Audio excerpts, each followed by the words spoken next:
Okay, here's a bit of a sound test for you.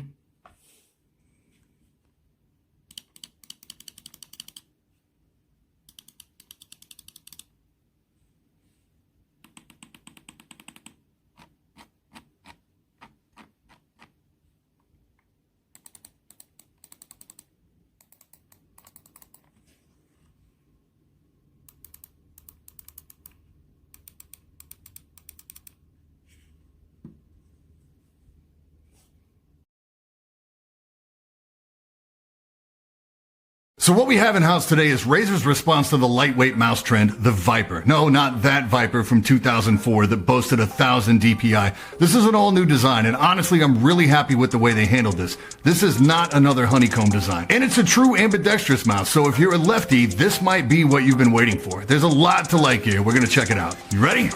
Let's go.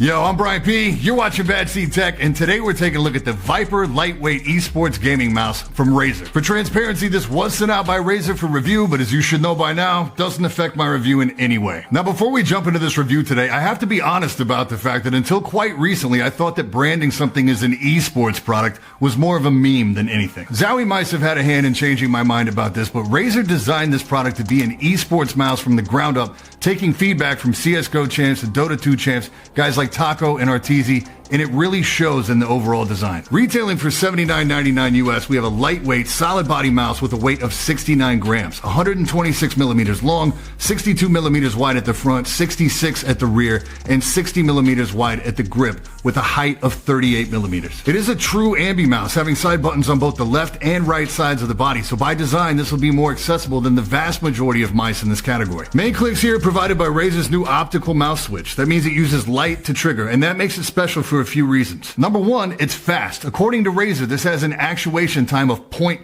milliseconds. Number two, there's no physical contact needed inside the switch to trigger it, so something like accidental double clicks really aren't a thing. Because of this, you don't need any sort of debounce delay because there's no debounce to control in the first place. And third, this also increases durability. This switch is rated for 70 million clicks. That's 20 million more than the closest 50 mil Omron switch. If you're a big fan of really snappy, crispy clicks, this might not be for you. This is a softer feeling, more muted click than I've seen in quite a while.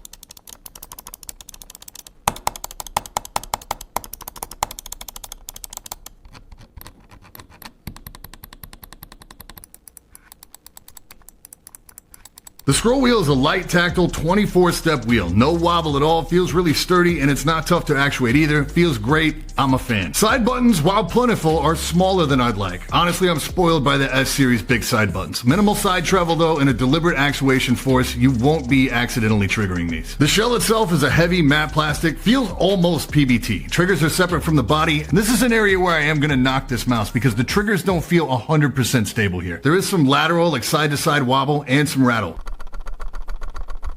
Side panels are a light rubber. You also get a Razer logo that is chroma controlled, and it's got like a cool frosted look to it as well, as it's behind the coating. When the mouse is off, you don't even realize there's a logo here. By default, this will color cycle. Cable here is a new design as well. This is Razer's Speedflex cable. It's braided and paracord-like. It trails behind other recent releases from Final Mouse and Glorious in terms of flexibility, and it's a far cry from a true paracord mod. If you put this against a standard mouse cable though, it's a big step forward. The cable exit from the body is also sharply angled upwards, so they did hit that detail. It won't be a cable that gets in your way, but I would still recommend a bungee here. And it's got a new weave on the outer too to help reduce drag. On the underside, we've got Razer's 5G sensor, 16,000 DPI, 1,000 Hertz polling rate, and that is adjustable in the software. Mouse feet come in the form of a strip across the front, a larger glide on the heel, and also a smaller ring around the sensor. It has more glide on the AMP 500 than anything I own right now, including hyperglides. Also, here's the DPI switch, which has 5 different steps that are permanently saved in the mouse, stepped at 400, 800, 1800, 2400, and 3200. These can be changed in Synapse as well, and the changes are actually saved to the mouse so it travels with. So now would be a good time to talk about how the software is implemented here, because I know that Synapse software is a stopping block for some people when it comes to purchasing a Razer mouse. First and foremost, if you intend to use this mouse in its stock config,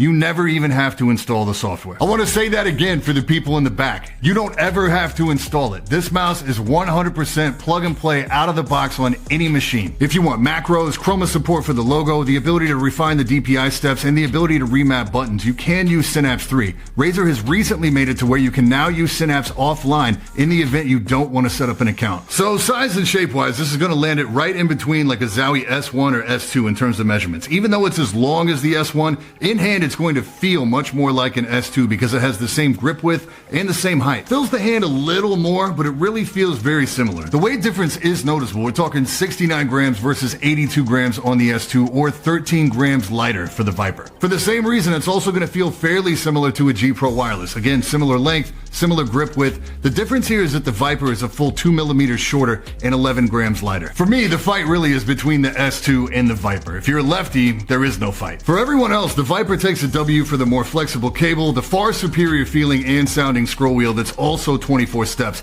I like the coating better here too if we're talking matte versus matte. And of course there's RGB if that's the stat you care about, and it's 13 grams lighter. The S2 takes it in click feel and side buttons, and the triggers are solid. Zowie also allows for lift-off distance adjustment and polling rate adjustment on the hardware. I'm also usually a fan of Zowie's feet, but the Viper feet here are actually faster, smooth as silk on my Amp 500, which I'm now running full-time. Versus the Model O, it has a similar grip width and height, though the Model O feels a lot bigger in the hand, and it's considerably longer, even though it's only a couple grams lighter. It'll be really interesting to see how the O- stacks up. In terms of performance, I ran these down for quite a while in Kovacs. I play exactly spot on with how I play on the S2. This won't be a main for me personally, due to my hand size, which is 20.5 centimeters palm to fingertip and 10.5 centimeters across. Size-wise, this makes the S1 a better fit for me. But overall, I gotta say, I'm a fan. It does a lot right, like a lot. And it doesn't feel like just another face in the crowd in the incoming wave of Swiss cheese mice. And they could have gone lighter with the weight. I asked. They actually could have, but they determined through testing and feedback that this is an ideal weight